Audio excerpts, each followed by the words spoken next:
You're listening to The Jacob Valk Show. He's breaking down the latest and greatest in sports as only he can. Follow him on Twitter at RealJacobValk. Here he is, Jacob Valk.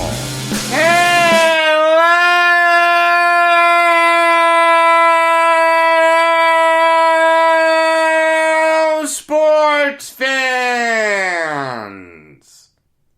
Welcome to another edition of the Jacob Valk Show.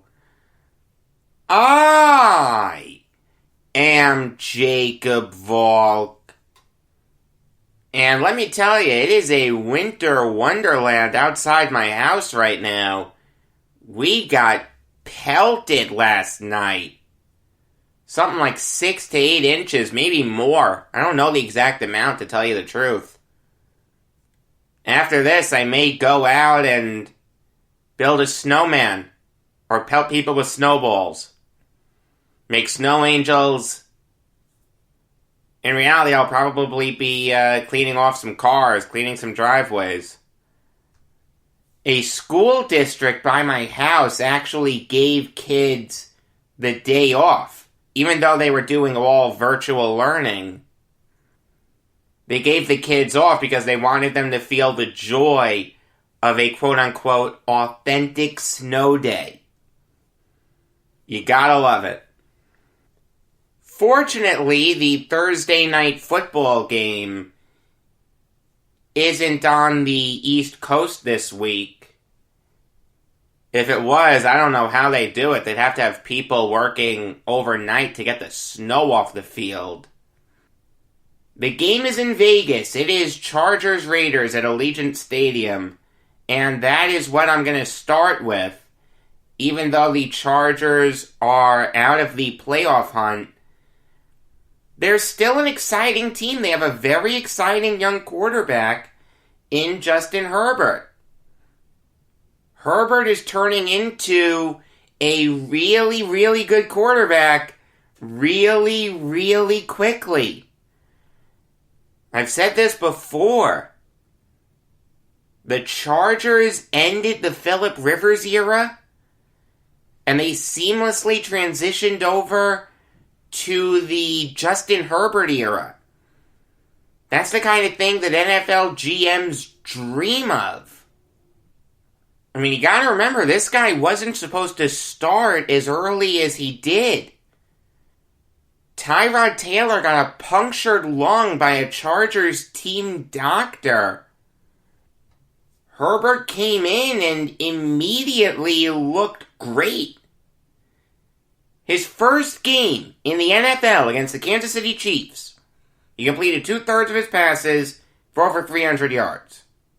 And he was responsible for 2 touchdowns.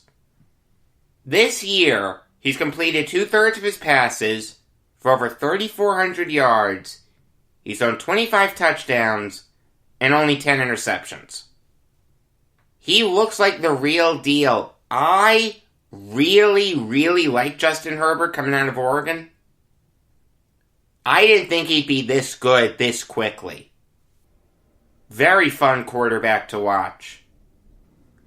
As for his weapons for this game, they're a little banged up. Austin Eckler is questionable for this game with a quad injury.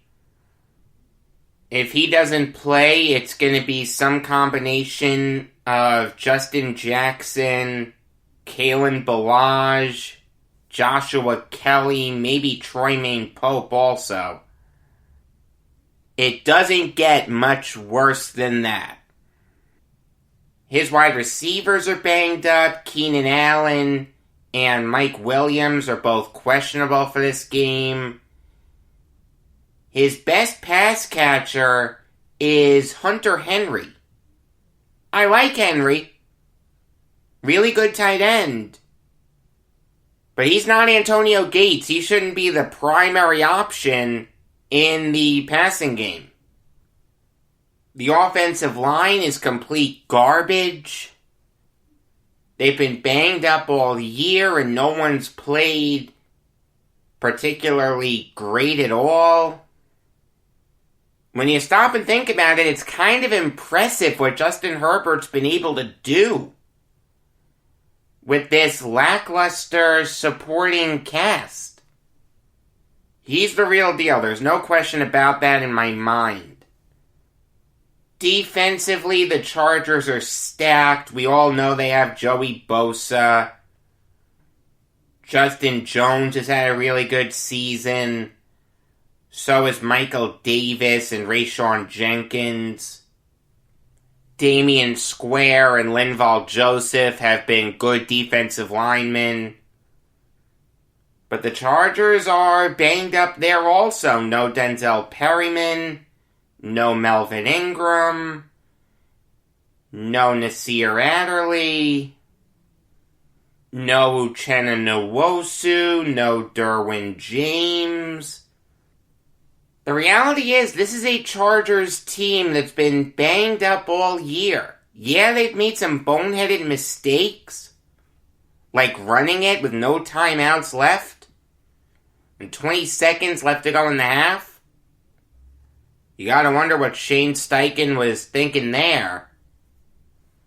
But I don't think Anthony Lynn is a terrible coach.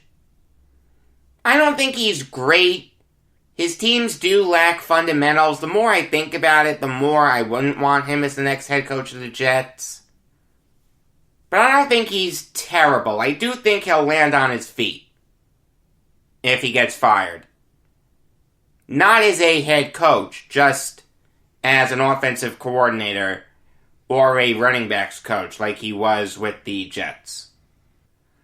And when you look at the Raiders, they have an embattled quarterback. But I don't get why. I like Derek Carr. I think Derek Carr is a really good quarterback.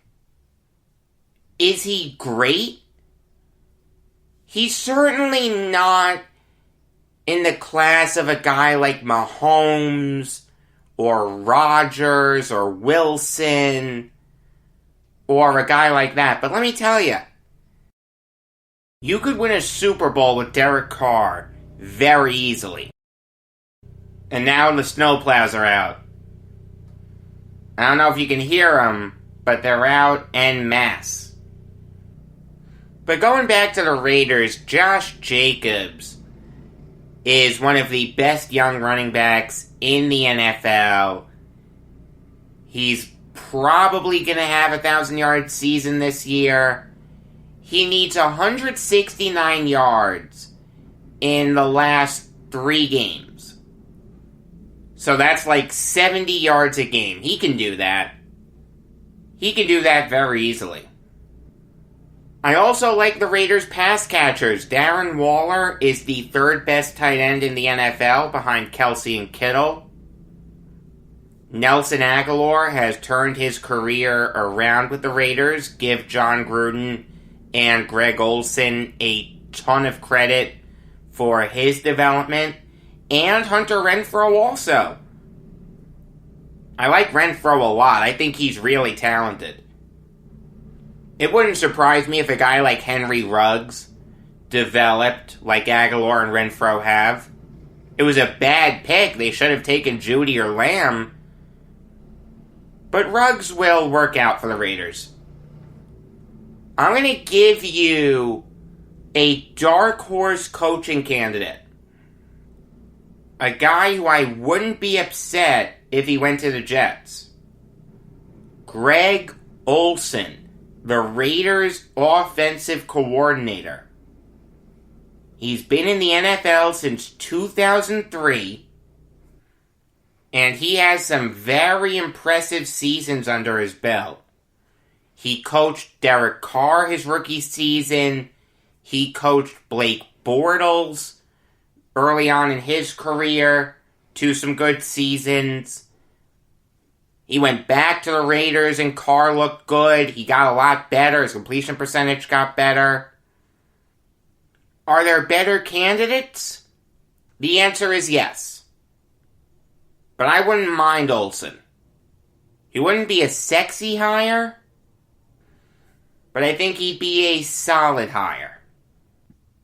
Their offensive line isn't the worst in the league. It's not the best, though. They have a couple good players. Colton Miller looks like he's going to turn into a really good player.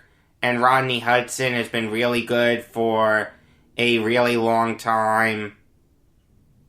But other than that, they really don't have anyone. Gabe Jackson hasn't had a great season. Denzel Good has had a bad season.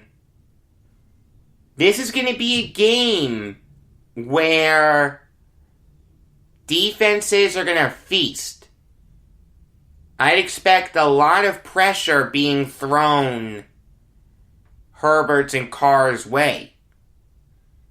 It's going to be very interesting to see how the Raiders' defense looks with Rod Marinelli calling the plays. Paul Guenther was fired after the Raiders lost on Sunday.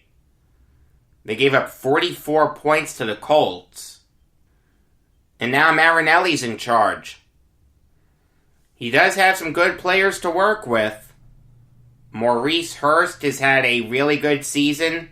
He's very underrated. Nick Kwiatkowski and Carl Nassib have both had good seasons. Clelin Ferrell is out for this game, though. And so is Jeff Heath. That's going to hurt the Raiders. But against this bad Chargers offensive line, I think that'll be enough. Like I said, I think you're going to see a lot of blitzes in this game from both sides. Ultimately, though, I just think the Raiders are the more talented team. I think they'll be able to execute better on both ends. They'll be able to pick up the blitz better, and they'll be able to do the blitzing better.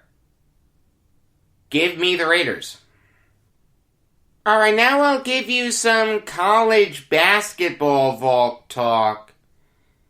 And I'll start with the upset that happened yesterday. Purdue beating OSU 67-60. OSU was entering this game shorthanded. E.J. Liddell was out with an illness. Not the coronavirus, but he didn't play yesterday. He was sick. He's the Buckeyes' best player. If he doesn't play, OSU's going to be in trouble. Liddell's averaging 15.5 points per game this year, along with 7.5 rebounds per game, and a steal and a half and a block and a half per game. He can do it all. Without him, the Buckeyes are gonna struggle. Give Dwayne Washington and Justice Suing credit. They tried to step up, although they weren't the most efficient I've ever seen them be. Washington especially. He shot just 4 for 14 from the field and 2 for 9 from beyond the arc. Suing was 5 for 11 from the field and 2 for 5 from beyond the arc. Not terrible, but he did turn the ball over 5 times. But one thing that OSU did yesterday I didn't like. They had C.J. Walker come off the bench for Jimmy Sotos. What the heck was that about? What are you doing, Chris Holtman? What, you want a spark plug off the bench? No. When your best player is out, you need to start your remaining best players. I mean, you could tell it messed with Walker's confidence. He's better than shooting 2 for 7 from the field with 3 turnovers. That was a bad job by Holtman. I didn't get that at all. Meanwhile, you take a look at the Boilermakers. They stifled OSU here. They played fantastic defense. That had to make Matt Painter very happy. He's a very underrated coach. He always has been. Eric Hunter had a big game. He had 15 points. Sasha Stefanovic and Brandon Newman both did their things. One thing that Painter did, which was interesting, he also put his best player on the bench. Travion Williams came off the bench for Mason Gillis. Williams seemed to thrive there. He nearly had a triple-double. 16 points, 9 rebounds, and 8 assists. See, the reason that worked was because their best player still played. When you have your best player in Williams playing, it gives you a bunch of options. If you want to put Williams off the bench and have him be a spark plug, go for it. You want to tell me that Holtman tried to counter that by putting Walker on the bench? I don't know how true that is. They play different positions. And again, OSU didn't have their best player. So you need to put all your chips at the center of the table and go from there. You can't have one of your best players in reserve. If you're fully healthy, yeah, try some different things. I don't mind that. OSU wasn't.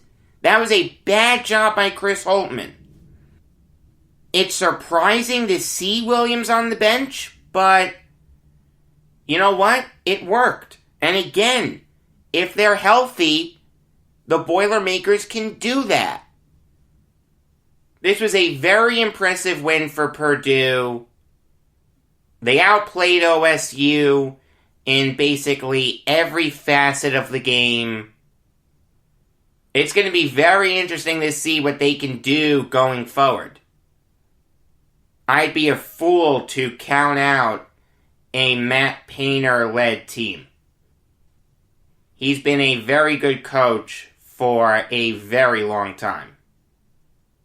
If you're not interested in the Thursday night football game, there is another option for you, and that is to watch Kansas take on Texas Tech. This is going to be a great game. Two incredibly talented teams going at it. They're both in the top 15. This will be one of the best games that we've had this year in college basketball. I've talked about Kansas before. I'll do it again. I really like them this year. They always have a good team, but this year, Bill Self has a really, really, really good team. Ochai Agbaji is one of the best players in the Big 12. And let me tell you, he's getting outplayed by Jalen Wilson. Those two guys, Agbaji and Wilson, are one of the best duos that we have in college basketball. They have a really good supporting cast with Christian Braun and David McCormick. Also, guys like Marcus Garrett and DeJuan Harris are really talented defenders. They're both averaging over a steal per game. And guys like Tyon Grant-Foster and Mitch Lightfoot are both averaging a block per game. How do you beat this Kansas team? They're stacked in every facet of the game. What Texas Tech is going to try to do is stifle them offensively. And if anyone can, it's the Red Raiders. They have the fourth best defense in the nation in terms of points against per game. They've only given up 51.6 points per game. They can also score. Mac McClung is a really good player. He's averaging 14.1 points per game to go along with 2.3 rebounds per game and 3.1 assists per game.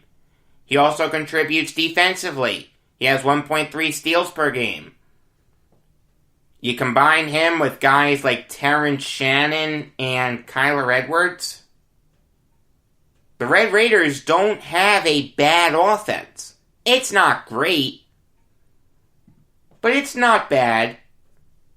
There are worse offenses. We have to remember, the last March Madness 2019, Texas Tech was the second best team in the nation. They nearly beat Virginia. They only lost by 8. They had a stifling defense that year.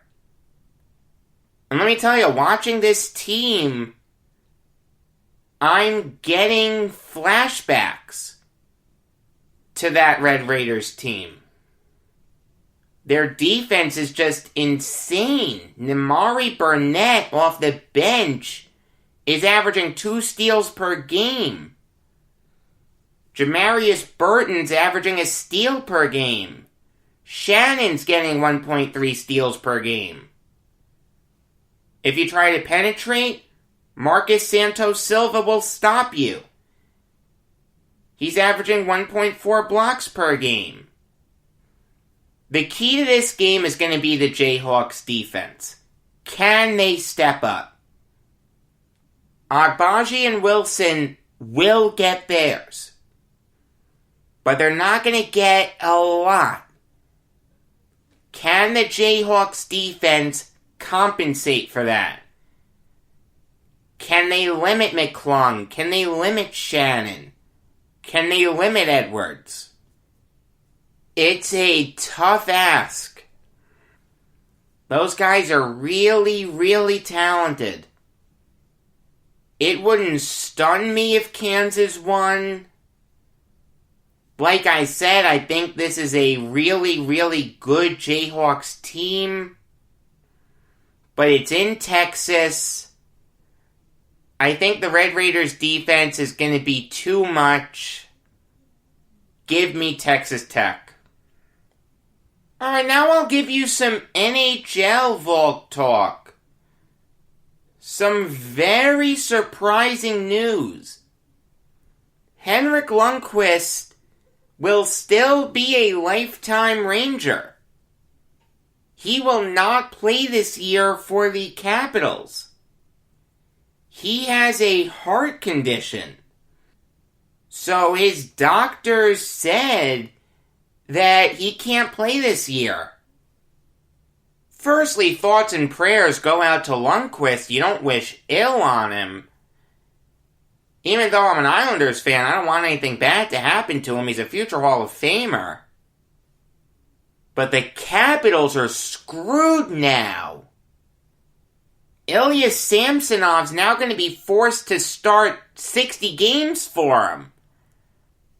He's not ready for that. The Capitals don't think he's ready for that. That's why they brought in Lundqvist. Obviously, they're going to look to bring in another goalie, but who's out there that's any good? Ryan Miller? Craig Anderson? Jimmy Howard? Those guys are way past their primes. I mean, you'd think that the Capitals knew about this, right? I don't know if they gave him a physical before he officially put pen to paper. I don't know if they could do it with the coronavirus, but wow, the Caps are in trouble here.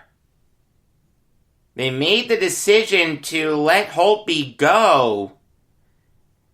Now they're going to have to roll into next season with a goalie duo of Ilya Samsonov and either Craig Anderson, Jimmy Howard, or Ryan Miller.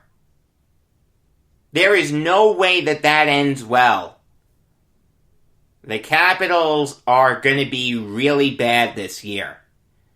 Samsonov will be okay. He won't embarrass himself.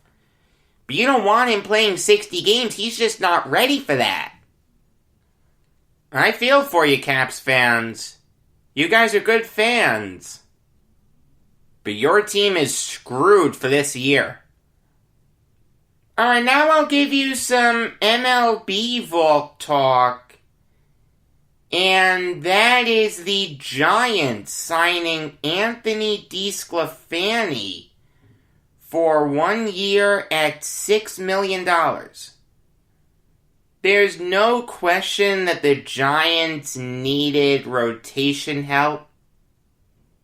Jeff Samardzija and Tyler Anderson are free agents.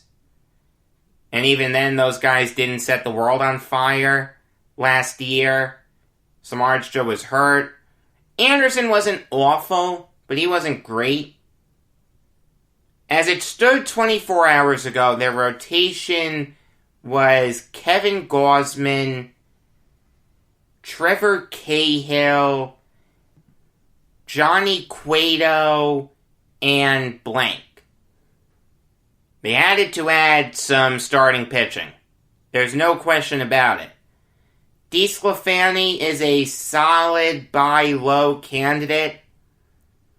In 2019, he went 9-9 with a 3.89 ERA. Last year, he was dreadful. He went 1-2 with a 7.22 ERA. But DeSclafani can right the ship. He's not a bad pitcher. He's not great. He's not terrible. $6 million may be an overpay, but the Giants needed to bring in pitching. You can't get too mad at it, but this can't be it for the Giants. I'd love to see them get Trevor Bauer. I think that would make perfect sense. Alright, so that's going to do it for today. It's a short show. I do apologize. I'll make up for it tomorrow.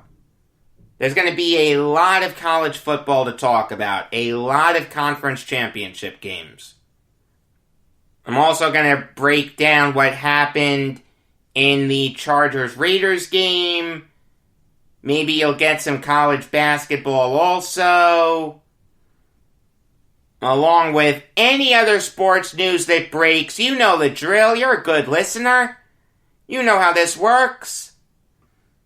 Until then, I am Jacob Valk saying that it's easy to lose weight in the minors. Meal money is only $13 a day.